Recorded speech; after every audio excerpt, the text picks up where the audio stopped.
Hello again. Welcome everybody to Pro Football Plus. I'm Ben Parker, joined by Austin Freed and Shane Ratliff. A privilege to have you on board wherever you are in the country. I know snow is getting a lot of you, not all of you, but a lot of you. Maybe in some places that you're not used to. We were just talking about that off of air, but thank you so much for joining us tonight. NFL football, we are covering it playoffs first, and then we'll cover a little bit of offseason stuff just to kind of work our way, segue here as there's less and less regular or football content, on field content to cover.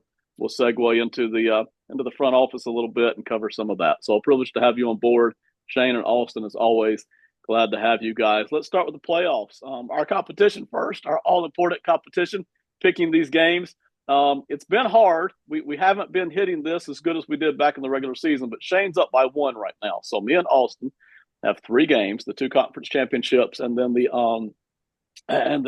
Super Bowl to try to catch him, keep him from winning that third one. Those of you who want to hear about the Dallas Cowboys, feel free to push on ahead. 8 minutes into the video, 10 minutes in, and we're going to hit the Dallas Cowboys as well. All right, Shane, we've got an NFC title game here that features a lot. One team that we expected to be here, the Eagles. One team that maybe a lot of us didn't. So Washington versus Philadelphia. Take us down the path here. What you're thinking about this game? I think this one's going to be a challenging one. I mean, last week we talked about, great on Washington to be able to make it this far and, really showed through. I don't think anyone expected Detroit to turn over the ball as much as they did. So that hurts, how that was going to play out. I mean, we talked about the Eagles. That rushing attack, if Saquon Barkley can continue, you take the ball out of Washington's hands. I think that's going to be the go-through. Um, Huge plus to Daniels. Had an outstanding game when they needed him to, and really pushed the offense to be able to beat Detroit.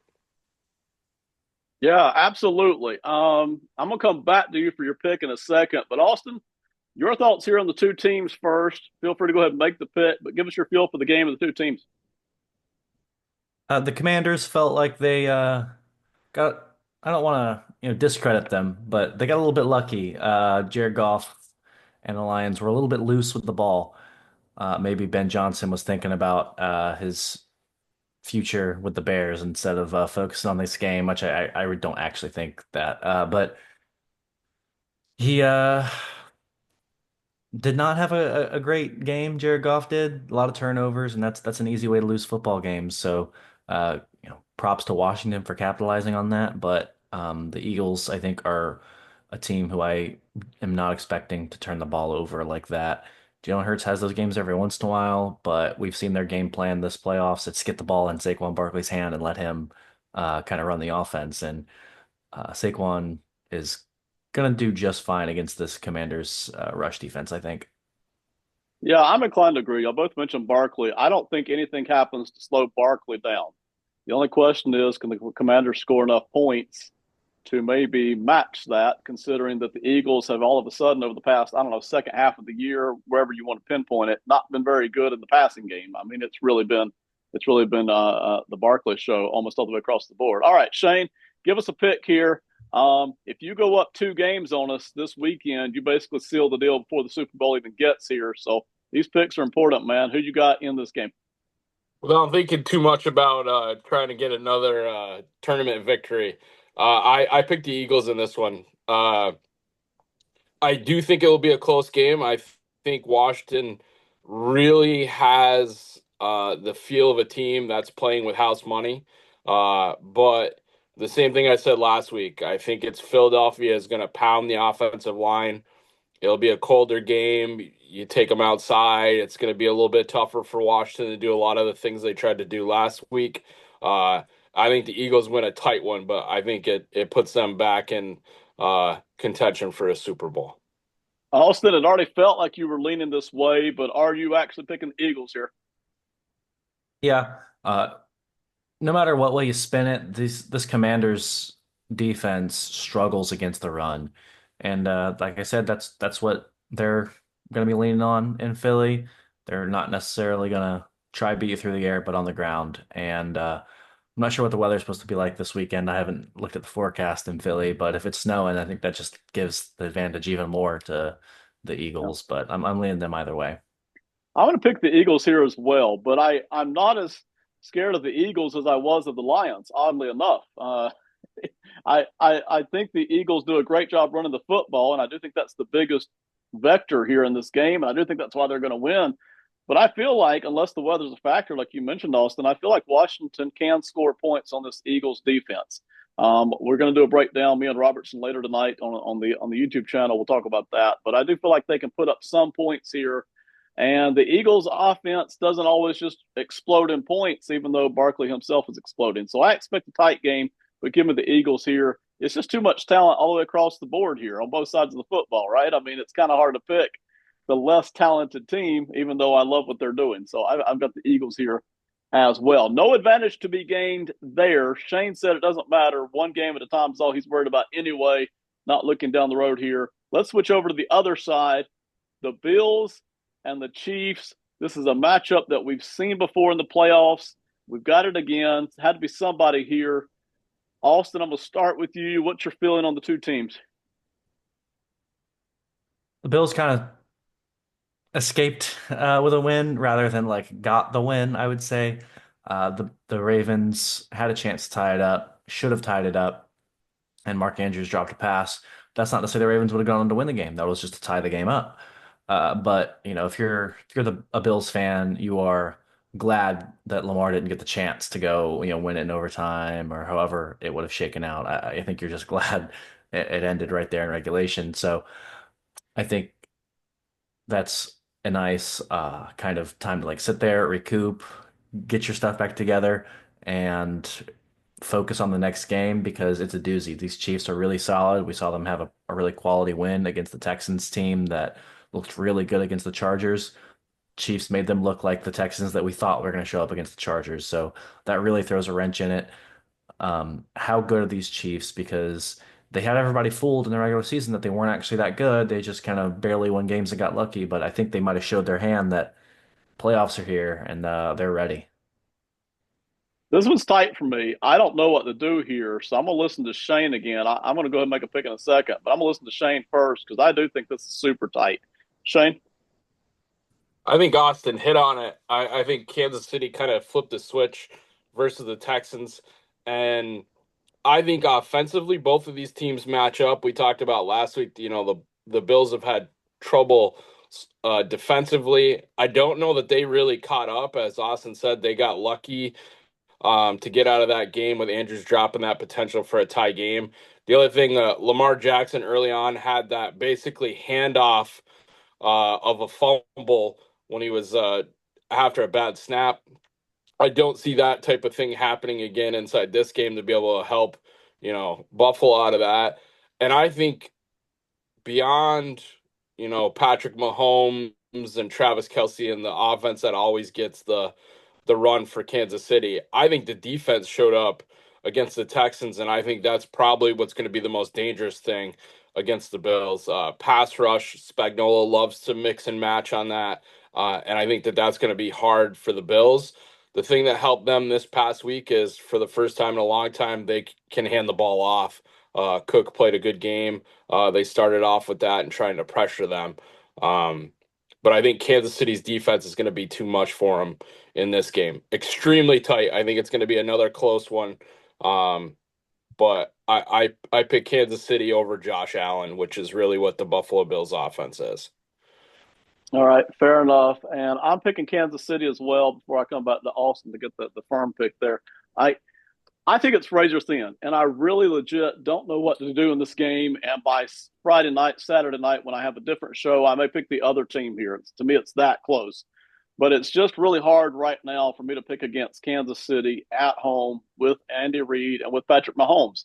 That's kind of the dividing point here for me. So I, I think the Bills are ready. I think they're close, but man, you're still even if the Bills are ready, right? You're still in Kansas City, and you're still going up against Mahomes and Reed, and that's just a tough combination. No different than the teams going up against the Patriots, the past few years. So give me Kansas City by the slimmest of margins. Austin, you picking Buffalo here, man? I am. I am. This Chiefs offense still doesn't necessarily scare me. They are obviously are very capable, but they don't Yeah. have that sort of like they don't put strike that fear in me that this Buffalo offense does. And like Nope. Shane said, it's mostly Josh Allen, but James Cook's a real weapon. They've got some tight ends who can manage. Khalil Shakir is really evolved, and their pass catching weapons are. It's a very diverse, well-rounded group. They don't necessarily have the dominant guy. Like when they traded for Amari Cooper, they thought they might be getting a dominant guy, but he just hasn't been and wasn't.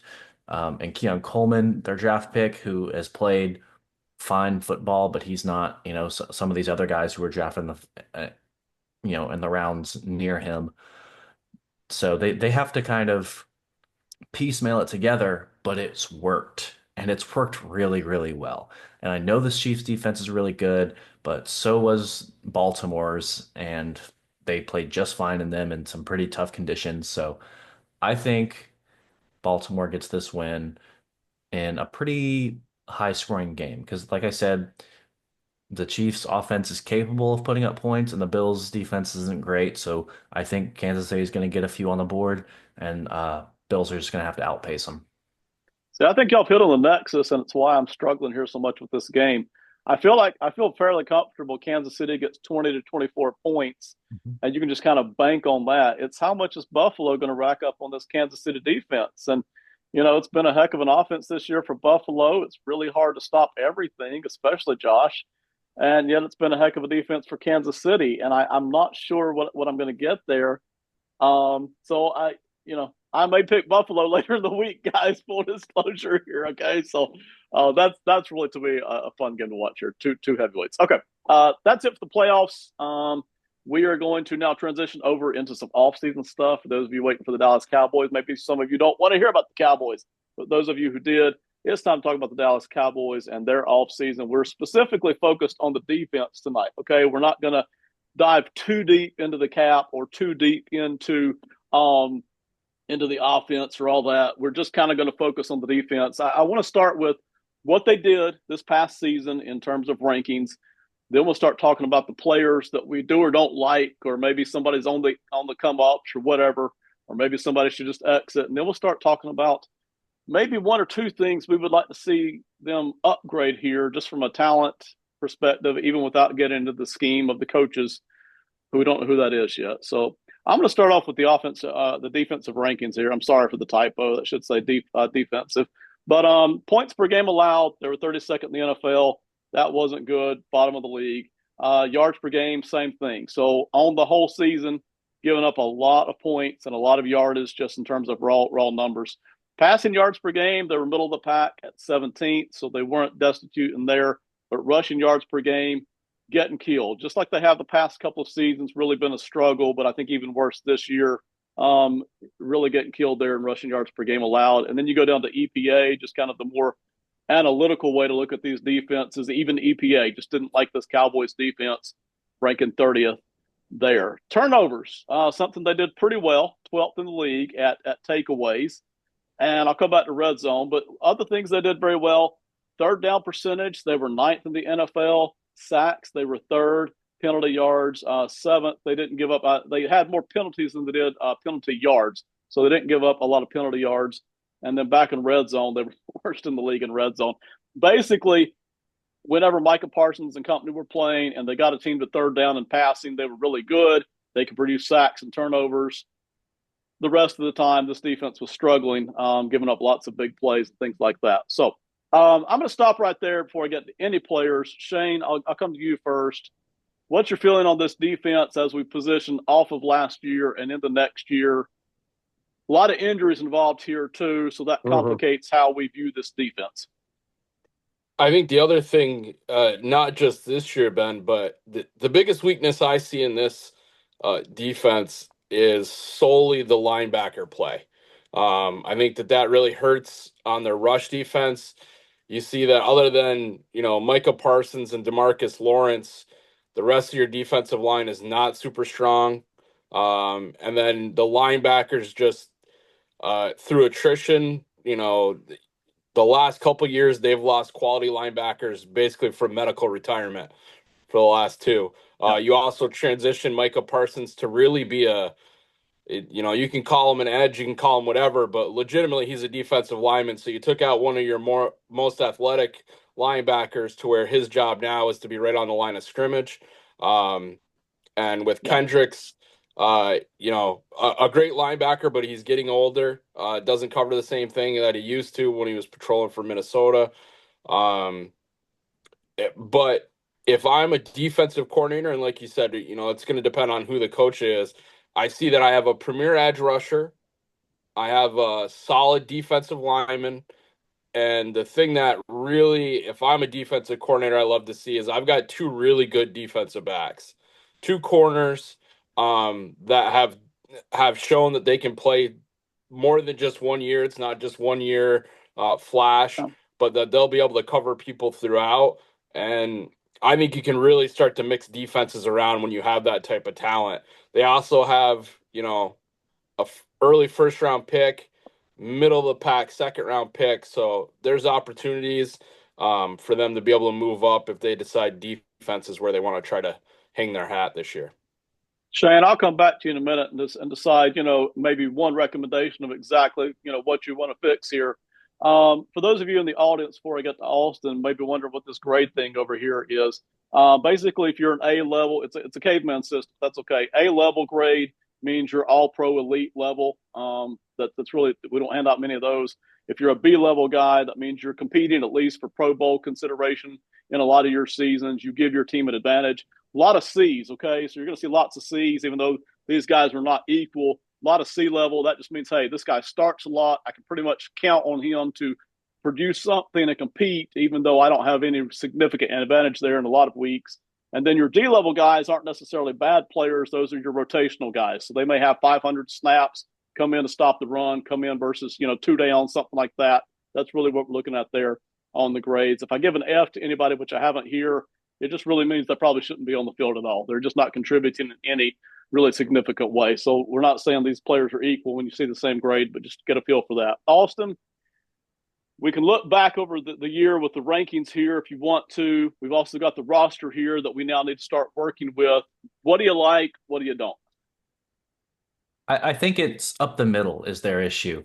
And that's all the way from the defensive line, where I think Mozzie Smith is a really nice piece to build around, but didn't necessarily put up great numbers this year. I do think Yeah. he has the talent, though. He really needs to take a step forward. He was pretty targeted in the run game this year, and that's not what you want out of your big guy. But I do trust that he can improve in future years. And then up the middle, as Shane mentioned, the linebacking core not great, especially Eric Kendricks, who is known for his ability to play the pass in years past. That's just not his game anymore. He has lost not just one step, but I think several steps. And he's made up for that with kind of really solidifying his ability to step in the hole and make tackles. He's really improved in that capability over the last couple of years, but that's not necessarily what you were hoping to get out of Eric Kendricks. You wanted more of that ability to play the pass than you got. And then both of their safeties are just not good players to me anymore. And I know Yeah. they're both at one point were. I know Malik Hooker was a former first round pick, and then Donovan Wilson was one of those late round guys who kind of made a name for himself. But neither of them at this point are everyday safeties, in my opinion. Malik Hooker has lost several steps, I think, and Donovan Wilson was, I mean, he was an okay safety at his best. He was never Right. necessarily this elite level guy, and he seems to have kind of found a place towards that replacement level. I would consider him, and Yeah. it's the same place where Malik Hooker is at this point in their career. I think safety is really, really high up on my priority list because a safety can help you with your corners who have a tendency to play super aggressive. That's why they get all those Yeah. turnovers, but they also have a It tendency to is. get beat. So having a really nice safety can be a really big advantage because you have very talented corners. They play very aggressive, and you need a nice safety at the back to help out with that. And then also, someone who can come up and help stop the run would be nice. I think a really, really nice safety would be probably my biggest target for Dallas this offseason. Shane, you started going down this path pretty convincingly in Austin. You just piled onto it. Both of you are speaking exactly what I'm thinking here. I love their edges, their ability to get pressure, generate it big time, sacks, and even maybe coerce the quarterback into an interception.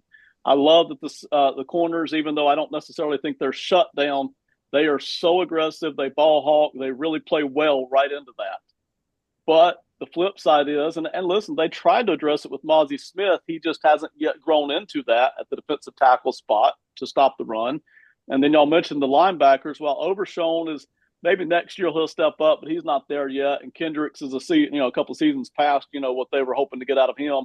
And then the safeties, you're 1,000% right. They're functional. They're smart players, but they are, even at their best, they were not dominant safeties. They were somewhat average guys, and they look to be past their best. So all the way up and down the middle is really where you can see all the weakness. And even when the team was healthy, say last year, you could still see that was a weakness all up the middle, and that's why the Cowboys played so well from ahead and then struggled so much when they were behind. It was like night and day. So that hasn't changed from a roster standpoint, talent standpoint, and I 1,000% agree.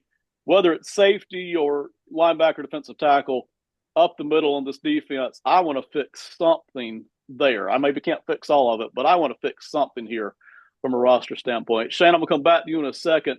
Points allowed here, just for the audience here, early on in the season, they were kind of sort of holding their own. You see a couple 17-point, 15-point outcomes here, the big 44 burst they gave up, and then the 47 burst. Again, that's typical Cowboys defense. Part of that's injuries, but part of that is just typical Cowboys, up, down, up, down. And then the middle of the season, when they were just all banged up, they're basically giving up 30 points a game. I mean, it's just like clockwork. Click, click, click, click, click, 30 points. As they started getting healthier, it never got good, but the number did climb back down here. Weeks 12 through 16, it was at least competitive, right? You're at least giving yourself a chance to be in the game. They started dragging it back down to 24, 25 points a game. And then you had the big one, 41-point outburst. I think that may have been the Chargers. I can't remember for sure. But it was never good at any point, even though, again, you had a couple stretches there where it was at least competitive and decent. So the cap hit, I want to mention that before we talk specifically about how to fix this defense. It looks like, based on our projections and our estimates, and that's all this is at this point, projections and estimates, it looks like about 50% of this cap is going to get eaten up by three players: Micah Parsons, Dak Prescott, CeeDee Lamb. And that's unusual. NFL teams don't usually give out 50% of their cap to their top three players. So this is an extreme version. That's not a secret among Cowboys fans. It's a lot. That 50% number could change depending on what happens. But just so you know, it's not that there's no cap flex. There's just not much, all right? Cap's going to be an issue no matter what you try to do here, whether you want to restructure or just live with it.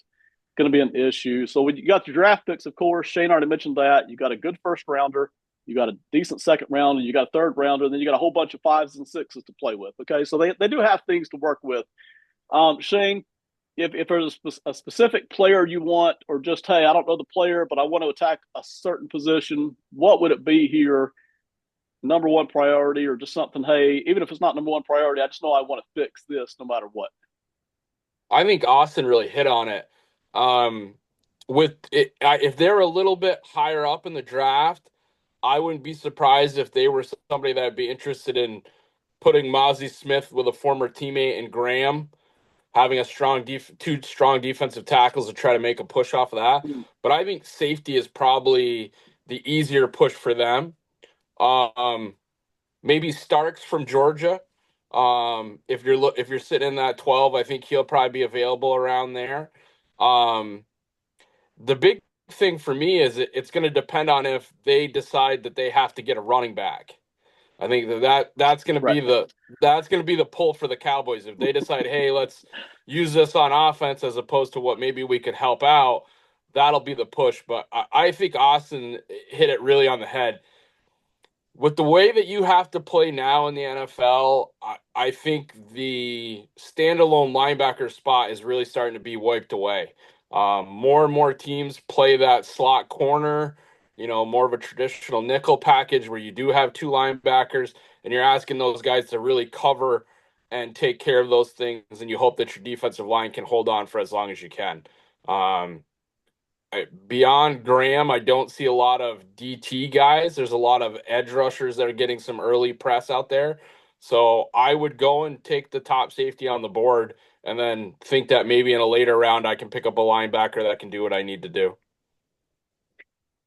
Austin, I'm going to come to you with Malachi Starks and a couple other names, just see if there's anyone that stands out, because I know you haven't had time to get deep into the draft yet, but is there anybody that stands out there? And then if there's something else that you want to work on too, because you've already mentioned safety specifically.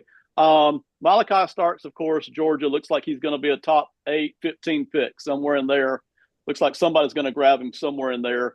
The defensive tackle position is plenteous, but it may not be Dallas's number one priority. They may go safety, they may go running back, they may go somewhere else. So there's plenty of defensive tackles to be had in this draft. They might even think, hey, there's a guy in the second round we like at defensive tackle, right? So they got options here. Where are you feeling on any specific player name, somebody that you'd love to plug in here from a realistic standpoint? I think there's two guys at the top of this draft board at safety that I really liked with. Obviously, Malachi Starks is going to go early. If they have him available at 12 and they want to take him at 12, I would absolutely not blame them at all if they did that. And then the other name, which I think he might go a little bit earlier than 44, is Xavier Watts, who we just saw play Yeah. last night for Notre Dame. That kid can play. He has flown up my draft board, I think, recently. And he had a pretty solid showing in that loss against Ohio State. But he is pretty high up on my draft board. I've got him right now sitting around the 1-2 finish. So they might have to trade Yeah. up and go get him.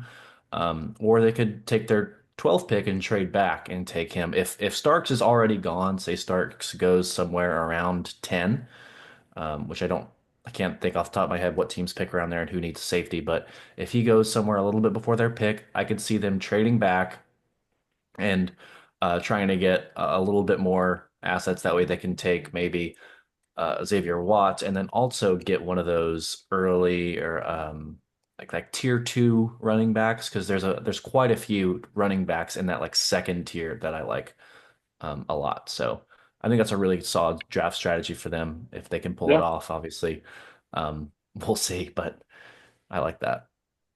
And listen, I'm sure someone in the audience, a Cowboys fan, is telling us about the needs on offense, and we're not covering offense tonight. We probably will in 2, 3, 4 weeks. We're going to get to the Cowboys offense, and we know there's offensive line issues, and we already mentioned the running back, and you can always add somebody else to catch the football, right? So you've always got this offense defense pull, but just looking at the defense, if they were to kind of concentrate on that in say the first 2 rounds, man, I'm loving either grab Starks in the first round and a good defensive tackle in the second, or reverse it. If Starks is gone and there's a DT sitting there that you like, grab him, and then the Watts guy from Notre Dame, who to me is an intriguing guy too. I haven't looked at a lot of film on him yet, but to me he's intriguing too. You can reverse it. I feel like between the 2 rounds, safety and defensive tackle, if you focus on just fixing that, you can. I really do, and then maybe add another veteran, maybe a cheaper veteran in free agency if you want to. They're obviously not going to be able to do anything major in free agency, I don't think, without getting into restructures and stuff. So I like that. I certainly think that's a workable latitude, longitude there. And then we'll talk about the offensive pool here in a few weeks and see, does that change what we want to do here? But if we focus on defense, I really like that. And listen, I'm tempted to do it because the offense has been good over the past couple of seasons. Issues notwithstanding, the offense has been good. And it's got to be frustrating if you're Micah Parsons to be so good at getting to the quarterback and so good as a defensive back to get turnovers and still give up points because you can't stop the run, right? I mean, that's got to be good. That's got to be frustrating, especially if you don't have safeties to support. So I'm eager to fix this defense, even though I know I can't fix everything in a single offseason. All right, Shane, final thoughts here on the Cowboys defense, whether you want to look back, move forward, whatever. Well, I think you kind of hit on what my biggest thing on this, Ben. We talked about at the beginning of the season when it was kind of decided that Micah Parsons is going to become a defensive lineman for all figure. I liked him as the most athletic defender that they have. I would have played him in the middle and let him. You can still blitz him. You can still do whatever you need to do. But Right. I, Right. I think it's time for an alignment change in Dallas. If you can't, like you said, they don't have the money to go out and start pulling players. So I think, as Austin mentioned, as we've talked, I would look safety first. And I think this coaching change could be big time. Dallas has gone offense with McCarthy. Depending on who they get to come in as a coach, that's really going to set how this team plays. I think if you look at what they have to play against in their division, you got to make a decision to go after somebody. The only ones that aren't really showing up right now, the Giants. They're in the same boat as you. They have a lot of decisions to make. If Yeah. you can't pick on the Commanders anymore, the Eagles are not going to get worse. So where are we going to make our jump? What do we have to do? If it's me, I'd invest defensively and let's go after some people and see what we can do.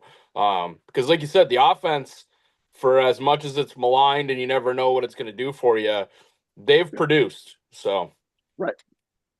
Right. I agree. And again, it's not like we have to ignore the offense during the offseason, but if we're going to prioritize something, which you usually need to, right? I'm leaning at prioritizing this defense. Austin, final thoughts here on the Cowboys defense, wherever you want to land on. Yeah, I think we've harped on the negative a little too much, so I did kind of want to end on a slightly positive note here. I think Jordan Lewis had a really, really solid season at cornerback, and I think having Yeah. three guys who I think will be healthy next year that you can trust in Diggs, Lewis, and Bland, you've got your three guys at corner.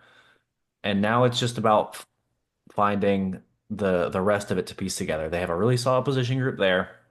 And as you mentioned, the edges, just seal up that center. And I think this team can make a really big leap in terms of defensive efficiency. I'm talking going from bottom third of the Yeah. league to top third of the league if done well. But we'll see.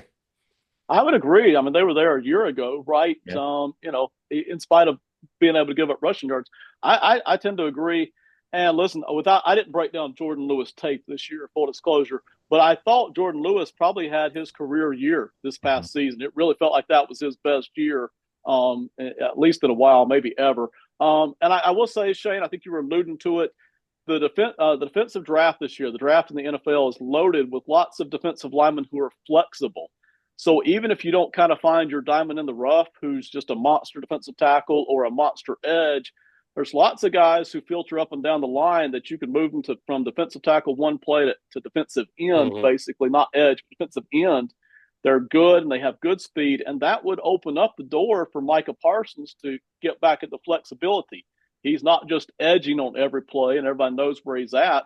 You can do double mugs up the middle with Parsons. You can do the stunts twist even more often than you're already doing it, or you can drop him into coverage where he's fine as well. So if they end up maybe not getting the guy they really want, there are defensive linemen here who are flexible enough, good enough, who will start to allow some of that as well. So the draft this year certainly allows for that.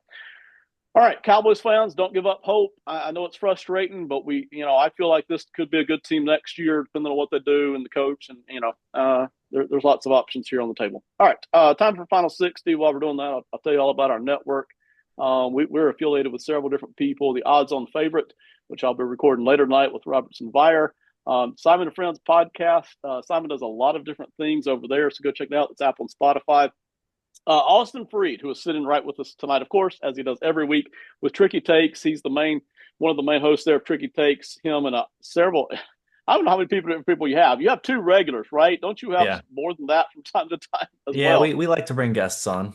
Yeah. So anyway, last week they took on the burden of actually voting people into the Hall of Fame because sometimes the baseball writers screw it up and don't get it right. And Austin and his guys are baseballaholics, okay? As good as they are at the NFL stuff here, they are bigger on baseball over there at Tricky Takes. So go check that out from last week. Austin and I will also be doing later tonight on YouTube, Box Score Network. We'll be doing a Major League Baseball Hall of Fame vote show as well. Two peas in a pod. We have affiliated, and because CONCACAF, a soccer show that covers everything soccer. I mean, it is mind numbing what they do over there on the soccer side of things as well. All right, Shane, your final 60, man. Oh, well, I mean, my final 60, you talked about Austin and Tricky Takes and their ability to break down Baseball Hall of Fame. Two two quick things for baseball. First of all, passing of Bob Uecker. Just loved Yeah. him from a personality standpoint, even if you didn't know that, oh, by the way, he has a World Series and he was, quite a player, even though he knocked himself the whole time. The other thing, and we kind of talked about this off air, one of the things that has always bugged me about the Hall of Fame um, is, you have Mariano Rivera, the only one, and again through this year that had 100% for the vote. Ichiro is the one this year. I don't see how you could have not selected him. And the only one, and Austin brought this up in our talk, is, if you didn't vote for anybody, you handed in a blank ballot. And I think it's time for the Baseball Hall of Fame to publish some of these things, because Yeah. if you're getting the right to vote and then you're not taking this seriously, or you have some hatchet job for the reason why you don't want to vote for people, clear them out. Get some new people in to vote. Give other people opportunities. Um, and it just sticks in my mind that baseball is one of those ones where they play a game on morality and if you should let this people in, and there's an awful lot of people that aren't great characters that are in the Baseball Hall of Fame that you did made the decision on their baseball talents, and then as we go and move on, now we're making decisions against those type of things. So something to always think about. Baseball Hall of Fame does a great job of getting people to talk about why we're not voting for people and who's not going to be in there and who's going to be next year. But I think it'll be an interesting group this year. Congratulations for those that made it. And that wraps up baseball for me. Yeah, listen, I agree, and Austin's going to get the final word here on baseball stuff with whatever he's got for his final 60. Man, I get it. We all see things differently, and there's some of us who think the PED guys should be left out, and some of us who think they should be in, and there's all the whole Pete Rose thing as well. But goodness gracious, when it's Ichiro, and we all saw that he was elite for years, even before he came over, he had a whole little mini career over in Japan before he comes over here, and then he's elite right from the start, man. I mean, almost from his first day, he's elite. And and he had a long career too. It's not like he had some little short career over here. And we got one guy who won't give him that 100% vote. At that point, you start to want some transparency. You want not so much so that we can attack, but man, so you can actually defend some of this stuff. All right. If you can't defend it in public in front of people, then maybe you shouldn't be voting. All right. Like you mentioned, if it's personal, if it's a hatchet job, if you just didn't like the guy, or if he stiffed you on an interview or something, whatever, maybe some of that should be left alone. So I'm for some more transparency than what we're getting. Austin, wrap us up tonight, man. All right, I won't give any thoughts on the Baseball Hall of Fame.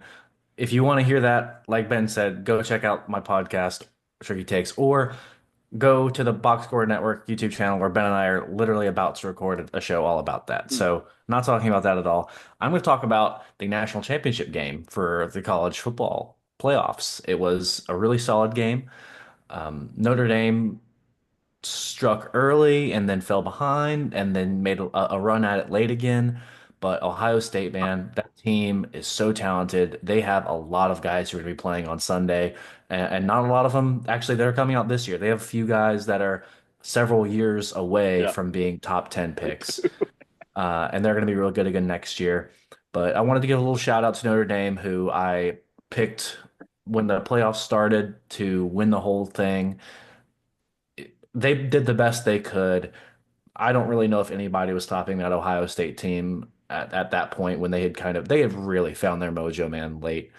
And it was going to be a near impossible task, but they had a really great run. I really like their coach. Riley Leonard's a dog. They have a really likable team, and it was a really fun run to watch. I pulled my pick from them late. I stuck with them all the way, but I saw the writing on the wall, and I picked Ohio State, and it hurt me to do. And I'm glad they put up a valiant effort. I did not see them coming back in that game. Once they went down 21-7 or 28 to whatever it was, I was like, that's it. You know, it might really get away from them now that it's kind of started. But no, here they come, man. I was loving it. I was pulling for Notre Dame. It just wasn't enough. But you're right. The talent there at Ohio State is insane. Not just guys entering the draft this year, but even guys who won't be eligible until next year or 2 years from now. Hats off to Ohio State and Notre Dame as well. So, all right, everybody, thank you so much. We've got playoff stuff coming up next week. Here in about 2 or 3 weeks, we're going to hit the coaching group again. I know we didn't hit Ben Johnson tonight, but we're going to do more of a when more hires are done, we're going to cover more of those here in 2 or 3 weeks when more of those hires are done. And we're going to start working in some offseason teams. So we'll cover the draft some, maybe some of the headliners we're interested in. We're going to cover some of the free agent position groups, some. We'll work those in as well. And then we'll work in some of the teams. We won't have a chance to cover all the teams, but like we've done with the Patriots and the Cowboys already, we'll start working in some of the other teams' offenses and defenses and just giving as much of a look as we can here to a little bit more in-depth stuff and try to encompass as much as we can here during the offseason. Thank you so much, everybody, for being with us. Have a great one. Goodbye.